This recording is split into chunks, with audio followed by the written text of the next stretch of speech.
The Towel Whip. I can remember many a terrible night at the Children's Home Society Orphanage in Jacksonville, Florida, but none as cruel or as unnecessary as the night one of us boys left the shower dripping in the center bathroom of our dormitory. "All right, which one of you damn kids left the water dripping in the shower?"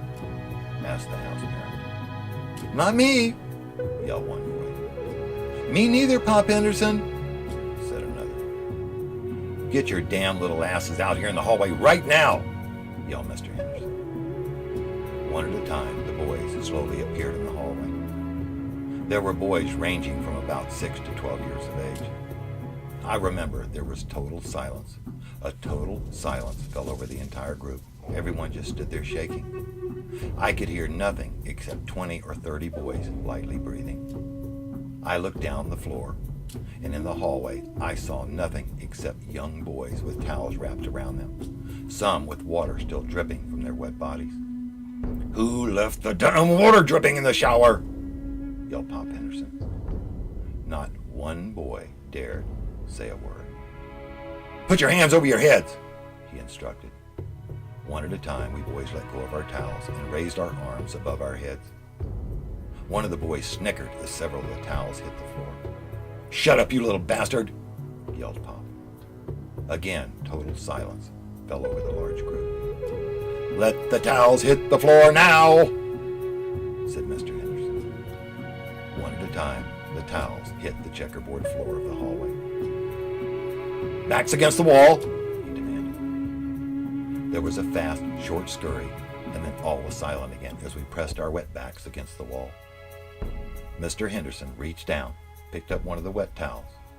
He slowly rolled it into a tight rope and held it like a whip in his hand. Then he walked down the hallway, looking into the face of each and every boy. Suddenly he drew back the towel, and with a popping sound, he jerked the towel whip downward until it cracked in the air over his head.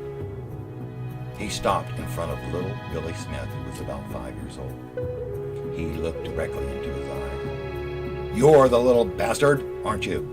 he asked. Little Billy Smith said nothing. Then Pop drew back the whip and let little Billy have it right between his legs. Billy screamed, doubled over, and fell to the floor crying. Then Pop Henderson kicked him in the back. Then he kicked him in his neck, and then he told him to shut his mouth. All of us boys then huddled together into a tight ball.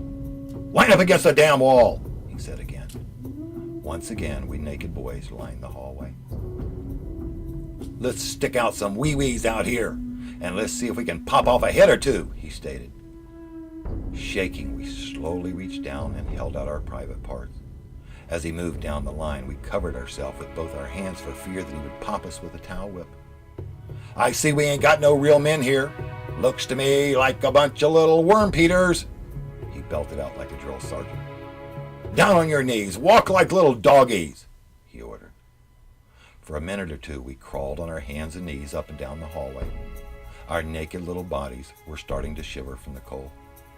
"Okay, hands together, point them at the ceiling," he ordered. Soon, every one of us boys was kneeling with palms together and our hands raised to the ceiling.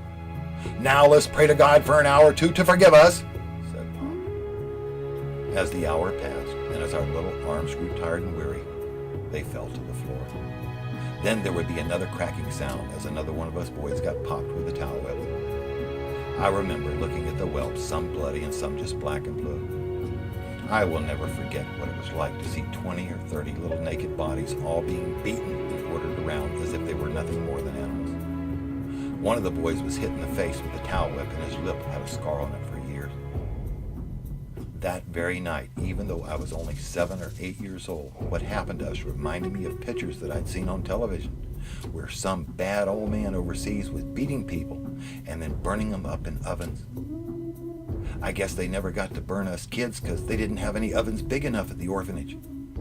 But we sure worried about that for a long, long time.